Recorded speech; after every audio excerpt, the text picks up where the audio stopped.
The envelope sat on my bedroom pillow like a coiled snake. White, crisp, with my name written in my mother's precise handwriting across the front. I was 17 years old, and I'd never received a formal letter from someone I lived with.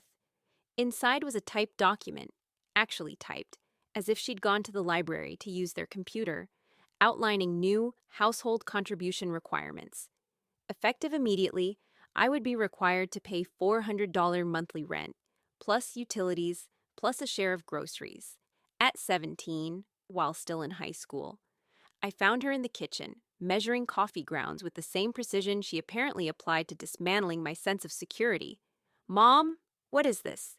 She didn't look up. "You're nearly an adult, Maya. It's time you learned responsibility. I'm still in school. I work part-time at the library for minimum wage. I make maybe $600 a month. Then you'll need to budget carefully." She finally met my eyes, and there was something cold there I'd never seen before. According to YouTube analytics, 99% of viewers are not subscribed. That's a huge number. By subscribing the channel that is completely free, you'll help support the channel and never miss fresh content. Or maybe I'd seen it and refused to recognize it. Your brother never complained when I asked him to contribute. My brother Nathan was 23 when he'd lived at home, working full-time as an accountant. The comparison was absurd, and we both knew it. Nathan was out of college. He had a real job, and you have a job. Life isn't fair, Maya. Better you learn that now. What I didn't know then, what I wouldn't discover until much later, was that my mother had recently married Richard, a man she'd been dating for only 4 months. Richard came with expensive tastes and even more expensive debts. He'd convinced her that I was a financial burden, that teenagers needed to pull their weight, that his own children had been independent by 16. None of this was true, but my mother, lonely after years of single parenthood and dazzled by his attention, believed every word. I started working double shifts at the library, begged for extra hours, took a weekend job cleaning houses with Mrs. Chen from church. I watched my grades slip from A's to B's to C's, as exhaustion became my constant companion. I ate ramen and peanut butter sandwiches while my mother and Richard ordered takeout. I wore thrift store clothes with holes in them, while Richard bought my mother jewelry. The worst part wasn't the money, it was the coldness. My mother had become a stranger, parroting Richard's philosophies about self-reliance and tough love. When I got sick with flu and missed 3 days of work, she charged me late fees. When I asked if I could skip 1 month's rent to buy a winter coat because mine had ripped beyond repair, she said I should have been saving better. I remember standing in the garage one February night, looking at boxes of my childhood things, artwork from elementary school, my father's old baseball glove, photo albums from before he died. My mother had moved them all out here to make room for Richard's home office.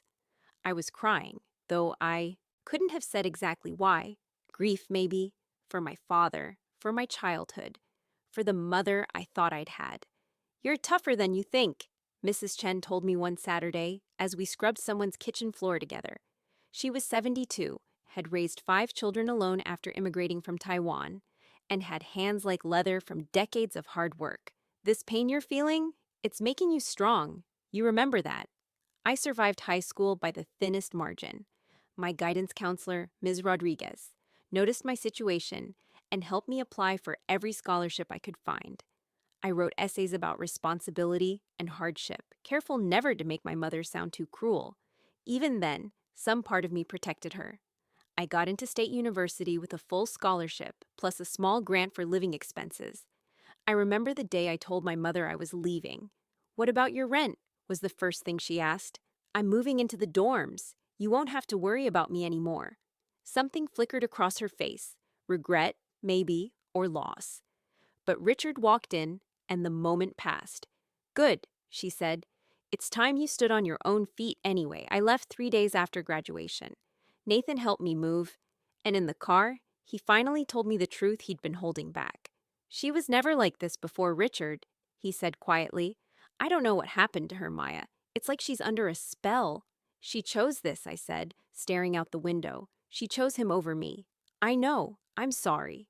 College was hard, but it was a different kind of hard. I worked campus jobs, tutored other students, survived on determination, and the kindness of friends who shared their meal plan swipes when mine ran out. I studied social work, driven by some urgent need to understand family dynamics, to help children who felt as abandoned as I had. I met James in my junior year in a sociology class. He had kind eyes and came from the sort of warm, chaotic family I'd only seen in movies. Parents who called weekly just to chat, siblings who actually liked each other, Sunday dinners that stretched for hours. His mother, Carol, cried the first time I told her about my upbringing. "Oh, honey," she said, pulling me into a hug. "You deserved so much better." It was the first time anyone had said that to me. I sobbed into her shoulder for 20 minutes. James and I got married 2 years after graduation. My mother came to the wedding without Richard. They'd separated by then, after he'd run through most of her savings and left her for a woman he'd met at the gym. My mother looked smaller somehow, older, diminished. She tried to talk to me at the reception. "You look beautiful, Maya. I'm so proud of you." I was polite, distant. I introduced her to James's family and watched her face fall as she saw what a real mother looked like. "Maybe we could have lunch sometime," she asked before leaving. "Catch up properly." "Maybe," I said, knowing I wouldn't. The years passed. I built a good life, a career as a family therapist, a home with James, and eventually 2 daughters, Sophie and Grace. I poured into them all the love I'd been denied, determined to break the cycle. James's parents became my children's grandparents in every meaningful way. Carol taught them to bake, attended every school play, babysitted with joy instead of obligation. My mother sent birthday cards and Christmas gifts that arrived late or not at all. I sent polite thank you notes and recent photos. We maintained the fiction of a relationship while carefully avoiding its substance. I thought I'd made peace with it. I thought the anger had faded into indifference, the hurt into scar tissue. I was wrong. The call came on a Tuesday evening. Nathan, his voice tight with stress. "Maya, it's Mom. She's sick? Really sick." My hand tightened on the phone. "What kind of sick?" "Stroke. A bad one. She's in ICU at Mercy General. The doctors say she'll survive. But there's going to be a long recovery. She can't live alone anymore. She can't even feed herself right now." I felt James's hand on my shoulder, steady and warm. "What does she need?" I asked, my voice carefully neutral. "Someone to take care of her. I can't—" "Maya, you know I travel for work constantly, and Lisa's mother just moved in with us because of her dementia. We don't have the space or the capacity. I've looked into facilities, but the good ones have waiting lists, and the ones with immediate openings are—" He trailed off. "They're pretty grim, and Mom has no money left. Nothing. Richard took everything, and she never recovered financially. So she needs me. I know I have no right to ask. I know what she did to you, but she's our mother, and she's helpless, and I don't know what else to do." I told him I needed time to think. I sat on our back porch while James made dinner, watching Sophie and Grace play in the yard. They were 8 and 6, beautiful and bright, growing up in a home filled with love and stability. Everything I hadn't had. James came out with 2 cups of tea. "What are you thinking?" "That karma's a real thing, apparently." He sat beside me. "You don't owe her anything, Maya. Not after what she did." "I know. But you're going to help her anyway, aren't you?" I looked at him. "How do you know?" "Because you're you. Because you became a therapist to help people, especially when their families fail them. Because you're not capable of leaving someone helpless, even if they left you helpless once." He was right, and I hated it. I hated that my compassion felt like weakness, that doing the right thing felt like losing. "I don't want to," I whispered. "I want her to suffer the way I suffered. I want her to know what it feels like to be abandoned and scared and alone. I know, but I can't. I can't be that person." James pulled me close. "Then we'll do it together. But on your terms, Maya. You set the boundaries, you decide what this looks like." I visited my mother 2 days later.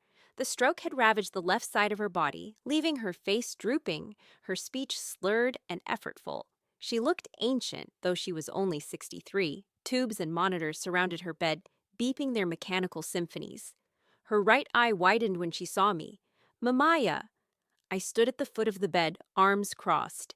"Nathan called me. I'm sorry for everything." Each word was a struggle. torn from a mouth that no longer fully obeyed her. Are you sorry because you need me now? Or were you sorry before, when you had other options? Tears leaked from her eyes. Please. I should have felt triumph. This was justice, wasn't it? The woman who charged me rent as a child, who chosen a manipulative man over her own daughter, who demanded I pay late fees when I was sick with flu, she was now entirely dependent on the mercy of that same daughter. But I felt nothing. Or maybe I felt too much, and it all canceled out into this hollow numbness. I'll help you, I said finally, but we're going to be very clear about what that means. I pulled a chair close to the bed and sat down, looking directly into her frightened eyes. You're going to come live with me and James. We have a mother-in-law suite that Carol was going to use before she decided she preferred her condo. It has a bedroom, bathroom, and small living area. It's not luxurious, but it's clean and safe. She nodded, relief washing over her face. But here's what it's not, I continued, my voice steady. It's not absolution. It's not a reconciliation. It's not us becoming a happy family. I'm doing this because I'm a decent person who won't leave someone helpless, even someone who left me helpless. I'm doing this because my daughters need to see that we care for people, even when it's hard, even when they don't deserve it. I'm not doing this because I forgive you. I don't. Not yet. Maybe not ever. I understand. You'll contribute what you can from your Social Security, not as rent. I don't need your money, but as a contribution to the household you're part of.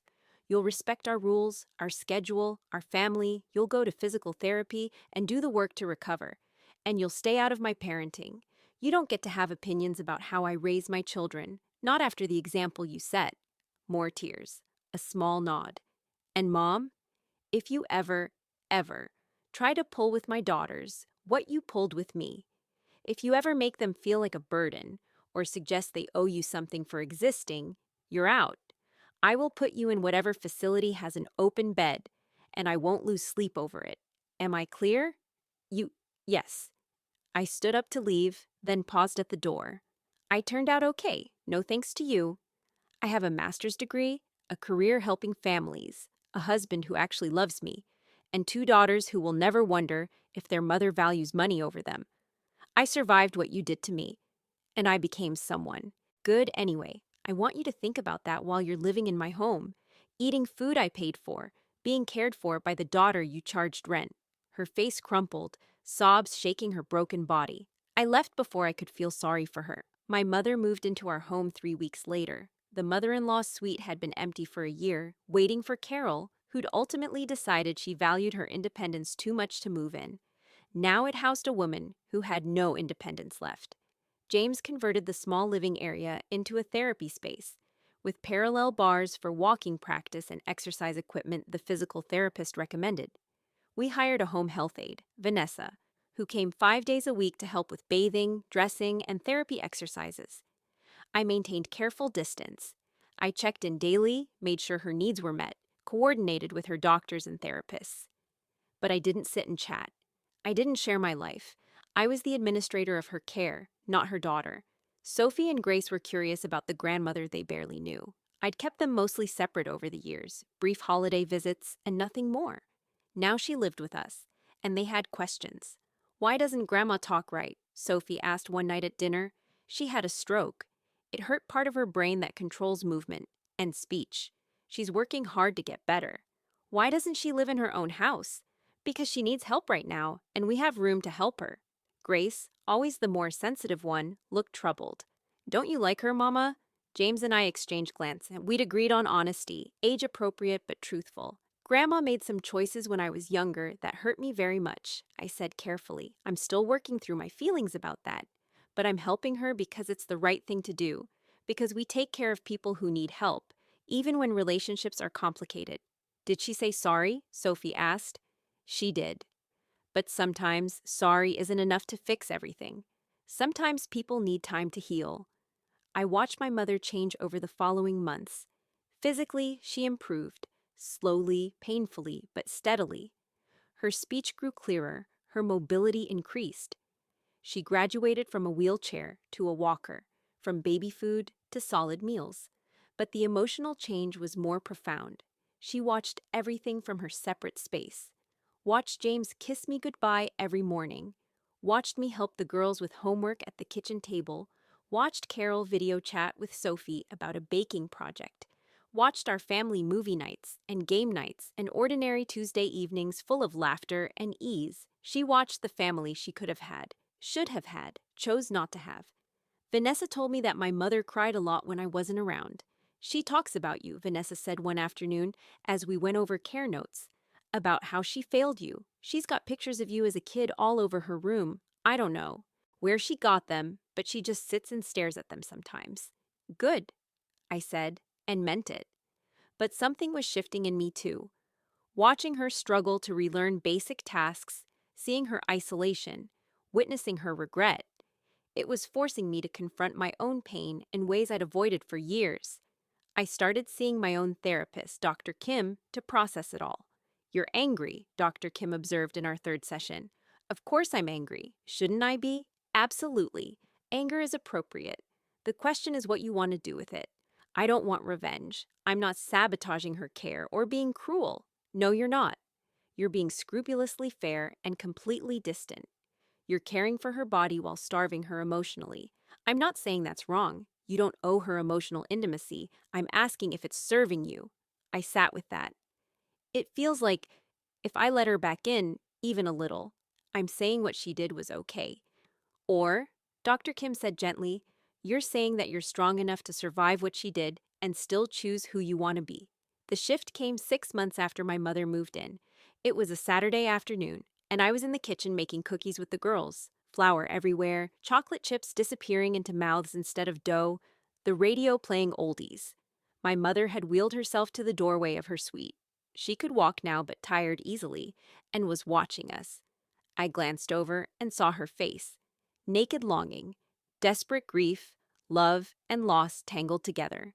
And I saw something else. I saw myself at 17, watching my mother and Richard eat takeout while I counted pennies for ramen. I saw the hunger on my young face, not for food, but for belonging, for mattering, for love. We'd both been starving. Different times, different reasons, but the same essential emptiness. Do you want to help? The words came out before I could stop them. My mother's head jerked up, eyes wide. What? Do you want to help make cookies? You can sit at the table, crack eggs maybe, if you want. Sophie and Grace looked at me, surprised. James, reading the paper in the living room, glanced over with raised eyebrows. My mother maneuvered her walker over to the table, moving slowly, carefully. Grace jumped up to hold a chair steady. We settled my mother in front of a bowl, and I showed her how to crack eggs one-handed, supporting the egg against the bowl's edge. She wept as she worked, silent tears streaming down her face, while she carefully, painstakingly cracked eggs. I'm sorry, she whispered. Maya, I'm so sorry. I know, I said, and I realized I did know. I believed her. I was weak. Richard, he made me feel special, and I lost myself. I lost you. Sophie looked concerned. It's okay, Grandma. Everybody makes mistakes. My mother smiled through tears at her granddaughter. Smart girl. We made cookies together, awkward and emotional and strangely healing. It wasn't forgiveness, not yet, but it was a doctor opening, just a crack. Over the next year, we built something new, not the mother-daughter relationship we'd lost. That was gone, burned away by her choices and my hurt. But something else, something more honest maybe. My mother went to therapy too, working through her own demons. She wrote me a letter. It took her weeks, fighting her damaged motor control, explaining everything. How lonely she'd been after my father died. How Richard had targeted that loneliness. How she'd convinced herself that tough love was real love.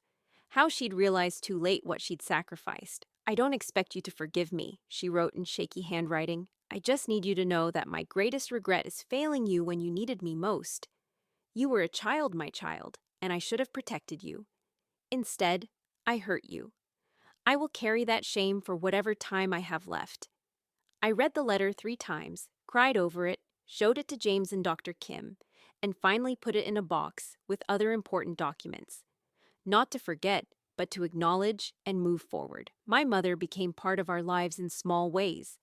She attended the girls' school concerts, sitting in her wheelchair in the accessible section, beaming with pride. She taught Sophie to knit, working slowly with her recovered hand.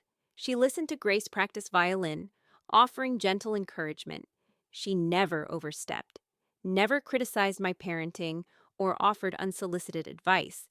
She existed in our family as a guest who knew she was lucky to be invited. Carol, James's mother, was gracious about sharing grandparent duties. "There's enough love to go around," she said simply, and she was right. 2 years after the stroke, my mother sat me down for a conversation. Her speech was much better now, only slightly slurred. "I need to tell you something," she said. "I've been working with a lawyer. I don't have much, my Social Security and about $15,000 in savings. But I've made a will, and I've set up something else. Mom, you don't need to. Please, let me finish." She took a breath. "The money is split between you and Nathan, but more importantly, I've written everything down. Everything about what I did to you, the rent, all of it. It's notarized, documented. When I'm gone, I want people to know. I want Nathan's kids to know, your girls to know when they're older. I want there to be a record that you survived something terrible and became someone wonderful, and that I was the one who hurt you. Why would you want that? Because it's the truth, and because you deserved better than a mother who hid behind excuses and fake justification. You deserved a mother who admitted her failures and took responsibility. I can't change the past, Maya, but I can make sure the future knows who you really are, not the girl I tried to break, but the woman who refused to break." I cried then, really cried, for the girl I'd been, for the mother I'd needed, for the years we'd lost, but also for this moment, this hard-won honesty, this painful grace. "I've been thinking," I said when I could speak again, "about what you said when I left for college, that it was time I stood on my own feet." She flinched. "I know, I'm so sorry." "Let me finish. You were right, actually. It was time. I did need to become independent and strong and self-reliant. But Mom, that was supposed to happen because you built me up so high that I could fly, not because you knocked me down so hard I had to learn to crawl." She sobbed, nodding. I know. The worst part is that I became strong anyway. I learned to survive, to thrive, to build a good life. But I had to do it despite you, instead of because of you. That's what I can't get past. Not that you made me pay rent. Money's just money. But that you stopped loving me the way a mother should love her child. You made me earn your care, and that was unforgivable. It was. It is. I will never forgive myself. I know, and honestly, that's your burden to carry, not mine. I can't absolve you, but I can choose to let it stop poisoning my life." We sat in silence for a while. Finally, my mother spoke again. "You're a better mother than I ever was." "I know," I said simply. "I had to be. My daughters will never wonder if they're worth more than rent money. They'll never feel like burdens. They'll know bone deep that they're loved. That's my revenge, Mom. Not making you suffer, but breaking the cycle. Doing it right. That's not revenge," she said softly. "That's grace." My mother lived with us for 4 more years. She continued improving, regaining more independence, but never quite enough to live alone. She became a fixture in our lives, not central, but present. A reminder that people are complicated, that family is messy, that healing isn't linear. She died quietly one night in her sleep, 4 months after her 68th birthday. We found her in the morning, peaceful in her bed, surrounded by photos of our family. At the funeral, Nathan gave the eulogy. He talked about our childhood, about Mom before Richard, about her final years of redemption. It was kind and true and incomplete, as eulogies always are. But afterward, I stood at the graveside and said my own goodbye. "You hurt me," I whispered. "Deeply, terribly, in ways that shaped my whole life. But I survived you. I became someone good, someone strong, someone capable of forgiveness, even when it's hard. That's not because of anything you did in those dark years. It's because of who I chose to become, despite them." I placed a handful of dirt on her casket. "I hope you found peace. I hope you understood, in the end, that karma isn't about punishment. It's about truth catching up with us. You faced the truth of who you'd been and what you'd done. You lived with it, worked through it, tried to make it right. That took courage. I see that now." The wind picked up, rustling through the cemetery trees. "I forgive you, Mom. Not because you earned it, but because I'm choosing peace over pain. I'm choosing to remember the woman who taught Grace to knit and cheered at Sophie's concerts, alongside the woman who charged me rent and late fees. You were both people, both real, and I survived both of you. James took my hand as we walked back to the car. Sophie and Grace walked ahead, talking quietly. Carol had brought food to our house for after the service. How do you feel? James asked. Free, I said, and I meant it. We'd found a stack of letters in my mother's room after she died. One for me, one for Nathan, one for each of the grandchildren to receive when they turned 18. Mine was long, detailed, unflinching in its honesty about her failures. I charged you rent when you were a child, she'd written. I made you pay for the privilege of having a mother. That wasn't tough love. That was cruelty, born of my own weakness and manipulation. You owed me nothing. Not rent, not forgiveness, not care in my final years. Everything you gave me was grace I didn't deserve.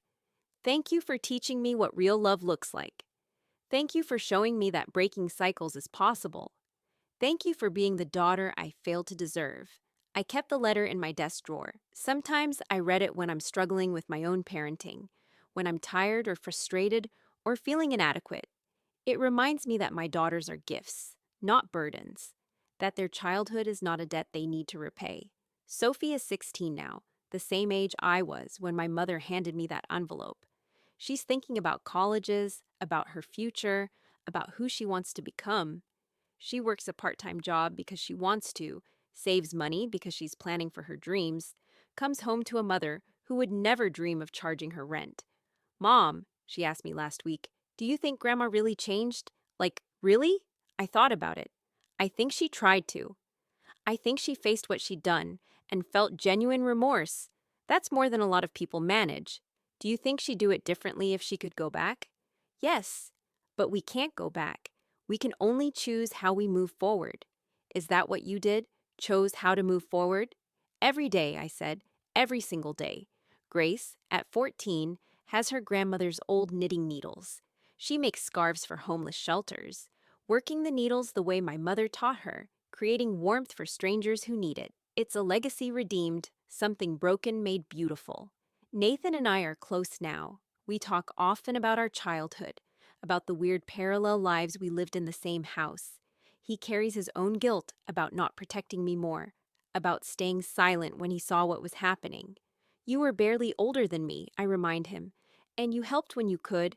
You drove me to college. You told me the truth about Richard. You did what you were capable of doing. Still, he says, I should have done more. We all should have. But we can't rewrite history. We can only write better futures. The money my mother left me, my half of her $15,000 savings, I put into college funds for Sophie and Grace. It felt right, poetic somehow. Money she'd once demanded from me, returned as investment in the next generation. They'll go to college without worrying about rent or late fees or whether they're worthy of their mother's love. People sometimes ask me if I regret taking my mother in, if I wish I'd let her face her final years alone in some facility. The answer is no, not because she deserved my help, she didn't. Not because family obligation required it, it didn't. But because I needed to prove to myself that I could be better than my pain, that I could extend grace to someone who'd shown me none, that I could break the cycle of hurt and choose healing instead. My mother's karma wasn't the stroke or the poverty or the loneliness. Her karma was living long enough to see exactly what she'd lost, what she'd thrown away, what she could never fully reclaim. Her karma was watching the daughter she'd failed become the mother she'd never been. Her karma was knowing that I succeeded not because of her, but in spite of her. And my victory? It wasn't in her suffering. It was in my refusal to let her failures define me. It was in building a life so full of love that her absence from it was its own punishment. It was in becoming someone capable of forgiveness without requiring reconciliation, someone who could care for her enemy because compassion mattered more than revenge. I think about that envelope on my pillow sometimes, that formal demand for rent from the one person who should have sheltered me unconditionally. I think about 17-year-old Maya, exhausted and scared and so very alone. And then I look at my daughters, safe and loved and free to just be children, and I know the cycle is broken. The karma has completed its circuit. Justice arrived not with thunder, but with quiet, persistent grace. Truth won. Not because I exposed her, though she exposed herself in the end. Not because I punished her, though consequence found her anyway. But because I chose to live in truth, to acknowledge the hurt, to demand accountability, to extend mercy while maintaining boundaries, to forgive without forgetting. That's the real ending of this story, not revenge or redemption or even reconciliation. Just one woman choosing, every single day, to be better than what broke her, to turn pain into wisdom, trauma into strength, abandonment into an unshakable commitment to showing up for the people she loves. My mother charged me rent to stay home. Years later, when she needed my help, I gave it, not because she deserved it, but because I did. I deserve to be the kind of person who could rise above, who could choose grace over bitterness, who could win not by destroying her enemy, but by refusing to become one. That's karma. That's justice. That's how the truth, in the end, always prevails.